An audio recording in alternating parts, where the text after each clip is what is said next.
Il fallait oser. Il fallait oser dire à la télévision, hier soir à 20h, sans crier gare, que dans moins de 2 semaines, nous ne pourrions aller nulle part sans être vaccinés. Le Conseil de défense est votre salle de jeu où vous jonglez avec la vie des Français. Vous prolongez l'état d'urgence sanitaire jusqu'à décembre. Vous parlez aux Français comme vous parlez à des enfants. Cet été, Jacques a dit pas de vaccin, pas de train. Jacques a dit pas de vaccin, pas de café. Pas de vaccin, pas de commerce. Cet été, si vous êtes vaccinés mais pas vos enfants, ils vous attendront devant le restaurant. Après la police du vêtement, Macron invente la police sanitaire. Cet été, votre passe sanitaire sera contrôlé par des policiers non vaccinés. Cet été, vous demandez au patron de café de s'improviser videur. Mais rassurez-vous, Macron nous l'avait promis, le vaccin ne sera pas obligatoire. Bienvenue en Absurdie. Monsieur le Premier ministre, ne nous caricaturez pas. Nous croyons à la science. Le vaccin est une des solutions pour lutter contre l'épidémie. Mais l'Organisation mondiale de la santé elle-même nous dit qu'il faut convaincre plutôt que contraindre. Mais avec vous, pour le vaccin comme pour le reste, c'est à la matraque.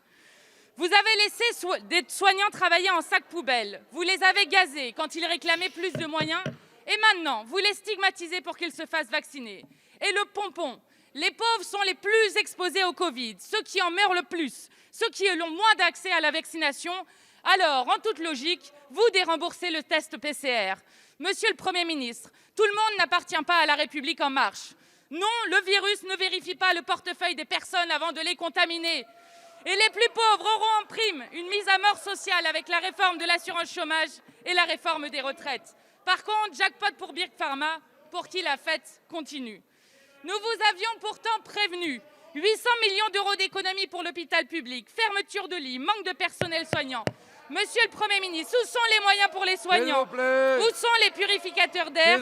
En quoi briser nos libertés aide à lutter contre l'épidémie? Merci Madame Panot. La parole est à Monsieur Olivier Véran, ministre des Solidarités et de la Santé. Mesdames et messieurs les députés, Madame la députée Mathilde Panot, il y a un dicton qui dit que l'opposition peut enflammer l'enthousiasme, mais il ne le convertit jamais. Si je prends le score du président de votre groupe à la dernière présidentielle de 18 et que je vois les intentions de sondage aujourd'hui à 6%, je considère que la ligne politique qui est la vôtre, celle de l'opposition systématique, celle de l'absence du courage nécessaire pour accompagner le gouvernement et les Français dans la prise de décision pour protéger la population. Je me dis, Madame la députée, qu'il n'est jamais temps de changer d'avis. Mais faudrait-il que vous ayez un avis, Madame la députée, puisque, en l'occurrence, le Premier ministre vous a proposé plusieurs fois de rejoindre la table de l'ensemble des groupes politiques pour discuter de vos propositions pour nous aider à sortir de la crise sanitaire. Vous avez fait la politique de la chaise vide. Vous avez été consulté par écrit. Vous attendez de savoir ce qu'on va dire pour mieux pouvoir nous contester. Madame la députée, ça fait maintenant 4 ans que vous avez inventé un nouveau concept dans cet hémicycle, le vote automatique. On propose le confinement pour sauver les Français, c'est non. L'état d'urgence, c'est non. On sort de l'état d'urgence sanitaire, c'est non.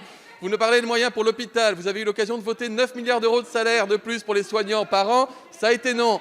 Vous avez eu l'occasion de voter 19 milliards d'euros d'investissement pour les hôpitaux avec le Ségur. Ça a été encore non.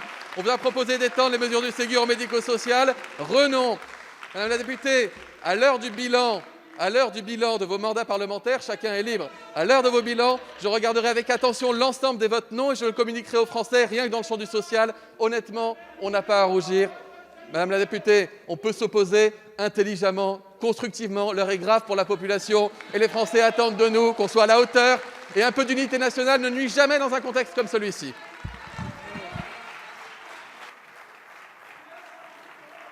Merci, on retrouve son calme.